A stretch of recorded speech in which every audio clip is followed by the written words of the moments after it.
हे guys, welcome और welcome back to my channel Amishi. कैसे हैं आप सब लोग? आई होप आप सब लोग बहुत बढ़िया हैं। मेरी वीडियोस को देख रहे हैं और बहुत ढेर सारा एंजॉय कर रहे हैं। सो आज का वीडियो बहुत ही इंटरेस्टिंग होने वाला है। आज की वीडियो में मैं आपके साथ शेयर करने वाली हूँ अपनी ब्रेस्ट फीडिंग की जर्नी। अपने 3 ट्राइमेस्टर की जर्नी मैं ऑलरेडी आप लोगों के साथ शेयर कर चुकी हूँ। अपने ऑपरेशन थिएटर की जर्नी भी मैंने आपके साथ शेयर की हुई। अगर अभी तक आपने नहीं देखा है तो मैं डिस्क्रिप्शन में लिंक्स प्रोवाइड कर दूंगी, जाकर के देख लीजिएगा। बहुत हेल्पफुल वीडियो है, आपके लिए जरूर से जरूर कुछ ना कुछ इन्फॉर्मेशन जरूर मिल जाएगी। वीडियो पे आगे बढ़ने से पहले अगर अभी तक आपने मेरे चैनल को सब्सक्राइब नहीं किया है, अगर आप मेरे चैनल पर नए हैं तो चैनल को सब्सक्राइब कर लीजिए। वीडियो को लाइक जरूर करिएगा। अगर वीडियो पसंद आता है फ्रेंड्स एंड फैमिली के साथ भी जरूर से शेयर करिएगा। जैसा कि मैंने आपको अपने लास्ट वीडियो में बताया था कि ऑपरेशन होने के बाद मुझे और मेरी बेबी दोनों को ही 24 आवर्स के लिए NICU में रख दिया था। आफ्टर 24 आवर्स हम लोगों को जो है हमारे रूम में शिफ्ट कर दिया गया। पहले मैं आई थी, उसके 1 से 2 घंटे के बाद बेबी आ गई थी। अच्छा ठीक है, अब जब बेबी आ गया एवरीबडी वाज वेरी हैप्पी, सब बहुत खुश थे और सब लोग बेबी को खिला रहे थे, सब लोग बेबी को देख रहे थे। अब अचानक से उसने रोना स्टार्ट किया, तो फिर ये हुआ कि चलो ट्राई करते हैं। नहीं, पहले तो भी हाँ शायद एक दिन मेरे को उठने से थोड़ा सा मना किया था बैठने के लिए, और मैं लेटे लेटे फीड नहीं करा पाती, तो इसकी वजह से ये हुआ कि आज तो मिल्क वाला ही पाउडर देते हैं उसको। हमने मिल्क वाला पाउडर दिया। मैंने शायद एक बार ट्राई किया था तो जो है मिल्क नहीं आया, तो ये हो रहा था कि चलो ठीक है अभी नया नया है इस वजह से नहीं हो रहा होगा। और मैंने कुछ खाया पिया भी नहीं था, तो डॉक्टर्स का कहना था कि जब आप कुछ खाओगे पियोगे तो फिर मिल्क आएगा। मेरे ख्याल से हम 11-12 बजे के आसपास बेबी मेरे पास आई थी, एंड फिर रात को 10-11 के आसपास उसका जो है जॉन्डिस का टेस्ट हुआ, एंड उसको जॉन्डिस बहुत ज़्यादा थी, तो इसकी वजह से वो वापस ICU में चली गई। अब बेबी मेरे पास नहीं। बैड न्यूज़ थी ऑफ कोर्स, एक अजीब सा ही फील हो रहा था। बट ये हो रहा था कि सबको, सारे जो बेबी होते हैं ऑपरेशन से मोस्टली सबको जॉन्डिस होता है, तो मुझे लग रहा था कि चलो ठीक है 24 घंटे के बाद वापस से टेस्ट होगा तो मेरे पास वो आ जाएगी। बट ऐसा नहीं हुआ। ठीक है, खैर वो गई, तो उसके बाद फिर हो रहा था कि मतलब मुझे था कि मिल्क हम स्टार्ट करते हैं, मिल्क प्रोड्यूस हो, जल्दी से निकले बाहर। और क्योंकि ये मुझे ब्रेस्ट बहुत ज़्यादा हैवी फील होने लगी थी, बहुत ज़्यादा टाइट फील होने लगी थी, मिल्क का बाहर निकलना भी बहुत ज़रूरी था। तो बस फिर क्या था, मम्मी लोग अपने जुगाड़ में स्टार्ट हो गई। मम्मी लोगों ने बोला प्रेस करो, दबाओ तो निकलेगा मिल्क, बट कुछ भी नहीं हुआ। बहुत ट्राई किया बट नहीं हुआ। अब दिमाग एकदम ख़राब।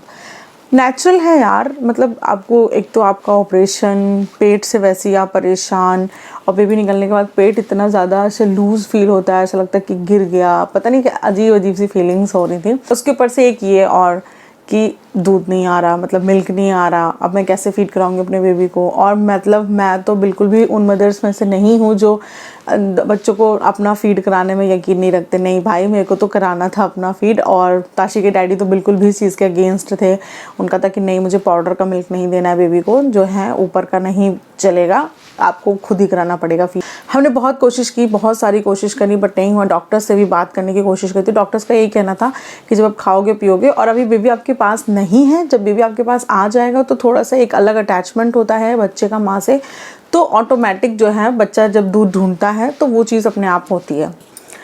बट मेरे केस में कुछ अलग ही था। 24 आवर्स के बाद टेस्ट हुआ तो फिर से और ज़्यादा निकला जॉन्डिस। तो ताशी जो है फिर पूरा 1 वीक वो ICU में ही रही थी, मेरे पास नहीं रही थी। बट हम अपनी कोशिश में जारी थे, क्योंकि डॉक्टर ने बोला था अगर माँ चाहे तो वो आकर के फीड करा सकती है। जब तक मैं चलने नहीं लग रही थी तब तक तो नहीं गई थी, बट हाँ जब मैं चलने लग रही थी तब मैं जा कर के करा सकती थी, या उसके पहले उन्होंने बोला था कि आप बॉटल में हमें दे दीजिए, हम बच्चों को वही दे देंगे। हमने कहा चलो ठीक है, हम कोशिश करते हैं शायद निकले ही, बट नहीं निकला। सब कुछ कर लिया, वो लोगों ने बताया कि जो है गर्म पानी से वॉश करो तो ढीला हो जाएगा तब निकलेगा, गर्म पानी के थपेड़े लगाओ तब निकलेगा। कुछ नहीं हुआ। YouTube पे सब कुछ सर्च कर डाला, सारी वीडियोस देख डाली, कैसे नहीं, मतलब सब कहीं ये था कि अगर बच्चा माँ के पास है, उसकी वजह से माँ और बच्चे का जो अटैचमेंट होता है, उस इमोशन की वजह से जो है बच्चा फीड करने लग जाता है। बट मेरे केस में तो ये था नहीं, तो मुझे बहुत दिक्कत हुई भाई, नहीं निकला। फिर एक लास्ट ऑप्शन, एक वीडियो मैंने देखा कि आप ब्रेस्ट पंप का भी यूज़ कर सकते हो अगर नहीं निकलता है तो। अच्छा, ब्रेस्ट पंप में क्या है, 2 टाइप के पंप आते हैं, एक इलेक्ट्रिकल होता है, एक मैनुअल होता है। तो हमने डिसाइड किया इलेक्ट्रिकल क्या करेंगे, इतना कोई नीड है नहीं, एक बार स्टार्ट हो जाएगा उसके बाद तो हमें कोई नीड पड़ेगी नहीं, तो हम मैनुअल वाला ही मंगाते। तो हॉस्पिटल में था नहीं ऐसे ब्रेस्ट पंप वाली कोई सुविधा, तो हमने बाहर से शॉप से मंगवाया। एंड मैं अकेले थी, मुझे याद है उस टाइम पे, मतलब लेडीज़ मेरे पास कोई नहीं था। तो फिर मैंने जो है जद्दोजहद करके, बहुत पेन हुआ क्योंकि वो पंप में ना ऐसे मैं विचर लगा दूंगी कहीं आगे इस तरीके का मुंह बना होता है, उसके अंदर ही जो है वो निपल जाता है एंड फिर वो प्रेशर करता है, तो थोड़ा सा पेन होता है। और आपकी ब्रेस्ट काफ़ी हार्ड होती है उस टाइम पे, तो काफ़ी ज़्यादा पेन भी होता है। मतलब इतना पेन होता है कि आप टॉलरेट कर सकते हो, इतना भी नहीं होता कि आप टॉलरेट ना कर पाए। मैंने उससे ट्राई किया तो थोड़ा निकला, मतलब स्टार्ट हुआ बहुत बूंद बूंद करके। मुझे याद है आई थिंक फर्स्ट टाइम पे इतना मिल्क निकला था, इतना मिल्क था जो मैंने अपने बेबी को बॉटल में भेजा था नीचे, और उसने वो ही दूध पिया था। एंड सच बताऊँ, मुझे जो सेटिस्फैक्शन मुझे मिल रहा था ना, I was so happy, so stress release हो गया था मेरा कि हाँ चलो ठीक है फाइनली। नहीं तो मुझे लग रहा था यार कि अब ये भी एक नया स्यापा क्रिएट हो गया है, अब मिल्क नहीं आ रहा है, मतलब अलग ही एक टेंशन का माहौल हो गया था। तो या फाइनली इस तरीके से जो है ब्रेस्ट पंप ने बहुत हेल्प करी, मुझे बहुत ज़्यादा हेल्प करी। उसके बाद फिर मैं खाने पीने लग गई, फिर धीरे धीरे करके जो क्वांटिटी थी वो बढ़ती चली गई। जब फिर मैंने वॉक करना स्टार्ट कर दिया तो मैं खुद ही जा करके आईसीयू में उसको फीड करा लेती थी। अच्छा, अब यहाँ पे एक और चीज़, अभी तक तो चलो ठीक है उसमें मुझे मेरा मिल्क मिलता था, बट वो बॉटल से मिलता था। बॉटल की जो निपल होती है वो बहुत सॉफ्ट होती है, बहुत ईजिली उससे मिल्क आ जाता है। तो अब ताशी बिल्कुल भी मेहनत नहीं करना चाहती, बिल्कुल भी नहीं। इतना सा मुँह खोलती और बस 2 बूंद उसके अंदर अगर जाता और बस वो सो जाती। तो वही बहुत दिक्कतें हुई थी उसको भी, मतलब मैंने किसी तरीके से और तो मैं ज़्यादा देर बैठ भी नहीं पाती थी, ऑपरेशन वाली बात थी, तो थोड़ा सा ये इसमें भी मेहनत करनी पड़ती। और एक आप हॉस्पिटल में NICU में बहुत कम स्पेस होता है, वहाँ पे एक चेयर मिलती है, उसे बैठ के आपको फीड कराना होता है, तो आप कंफर्टेबल भी नहीं होते। अगर आप बेड पे हो तो आप अच्छे से करा लो, आपके साथ कोई एक हेल्पर भी हो, पिलो हो, तो ज़्यादा ईजी हो जाता है हमारे लिए। बट हाँ, वहाँ पर मुझे गोदी में लेकर, एक तो वो इतनी छोटी सी, और मुझे ऐसा लग रहा था यार मैं मतलब नहीं करवा पा रही थी थोड़ा सा, बट हाँ थोड़ा बहुत वो कर रही। बहुत शैतान थी ताशी, मतलब मैं जब जाती थी ना उसको फीड कराने के लिए, तो जो वहाँ की नर्सेस थी वो मेरे को सबसे पहले यही बोलती थी, बहुत शैतान है ये लड़की, जैसे इसको भूख लगती है जगती और इतना रोती कि सारे बच्चों को जगा देती है, और बस जैसे इसके मुँह में 2 बूंद जाता है और ये सो जाती है और बाकी सारे बच्चे रोते रहते हैं। तो ये सुन कर के थोड़ा अच्छा भी लगता था, क्योंकि ताशी तो मुझसे दूर थी यार, तो मैं ये सारी चीज़ें उसकी मिस कर रही थी। और ताशी सो रही थी, ताशी जग गई है अगेन। गुड मॉर्निंग बेटू।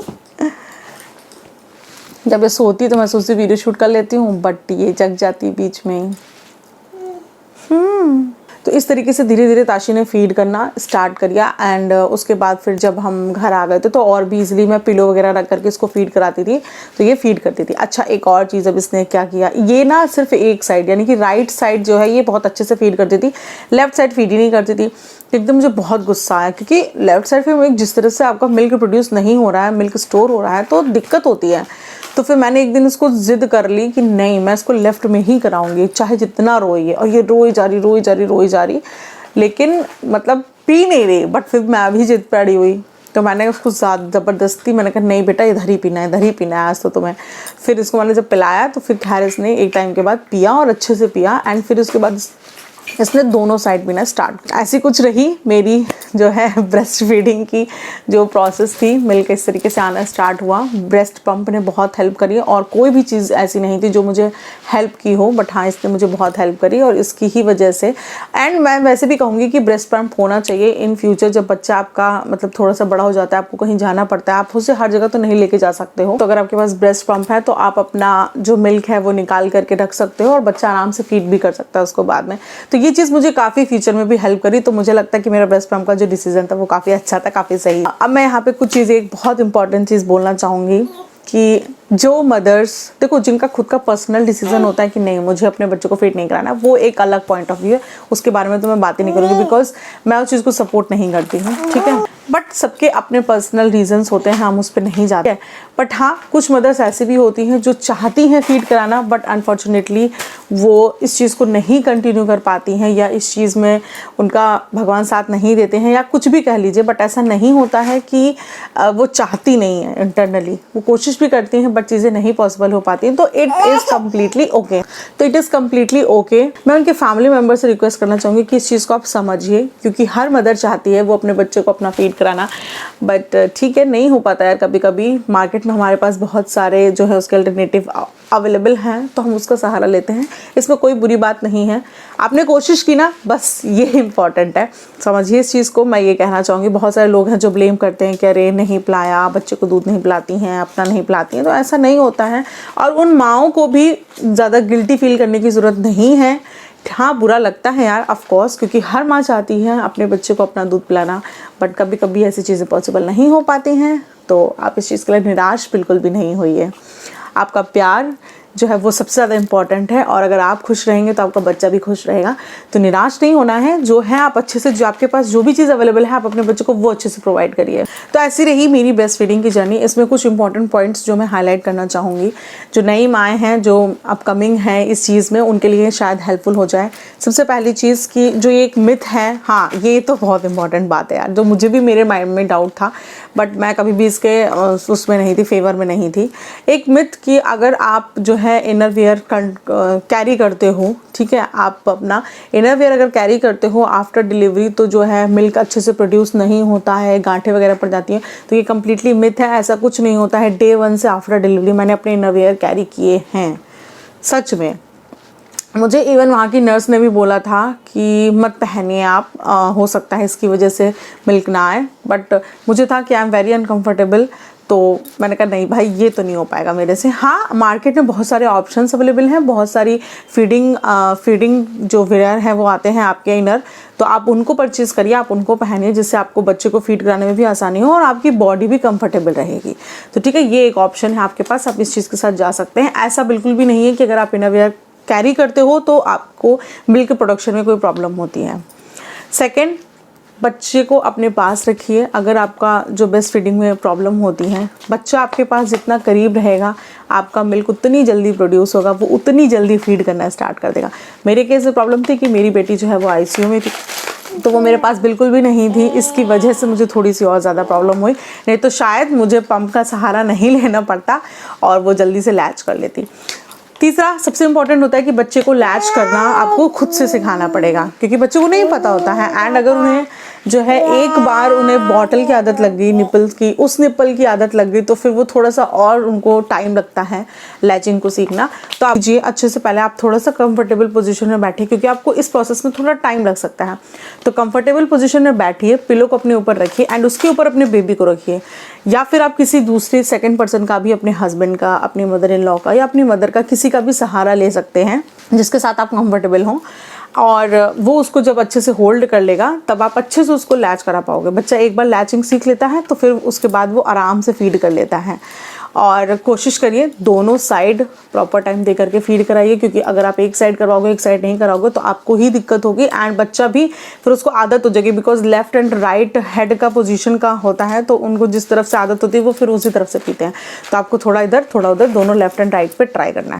एक चीज़ जो सबसे बड़ी होती है वो है आपका स्ट्रेस। अगर आप स्ट्रेस में हैं तो मेरी बात मानिए कि जो है मिल्क प्रोड्यूस नहीं होगा, मिल्क नहीं निकलने वाला है। इसलिए आपको एकदम रिलैक्स होना है, आपको थोड़ा सा सोचना है कि हाँ मेरा बेबी मेरे पास है। इसीलिए बोला जाता है कि जब बच्चा पास है तो वो जल्दी फीड कर सकता है और मिल्क जल्दी प्रोड्यूस होता है। तो ये सारी रीज़न है, थोड़ा सा दिमाग का भी खेल है, उस चीज़ को भी आप करिए। क्योंकि जो मैंने जो मेरा ब्रेस्ट पंप वाला डब्बा था उसमें भी मैंने लिखा था, एक पॉइंट उसमें ये मेंशन था, इसलिए मैं आपको यहाँ पे बता रही हूँ कि आपके दिमाग से चीज़ें होती हैं तो थोड़ा सा उसको भी रखना है आपको। अगर आप स्ट्रेस में जाओगे, नहीं नहीं नहीं नहीं मिल्क नहीं आ रहा है, मिल्क नहीं आ रहा है, हाँ मैं क्या करूँ, हाँ मैं क्या, तो ये नहीं करना है आपको।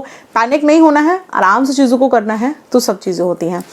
एंड सबसे इंपॉर्टेंट होती है फैमिली सपोर्ट, बहुत इंपॉर्टेंट होता है। आपकी लाइफ का कोई भी स्ट्रेस भरा अगर टाइम है, कोई भी प्रॉब्लम है, अगर आपकी फैमिली, आपके हस्बैंड का सपोर्ट है तो चीज़ें अच्छी हो जाती हैं।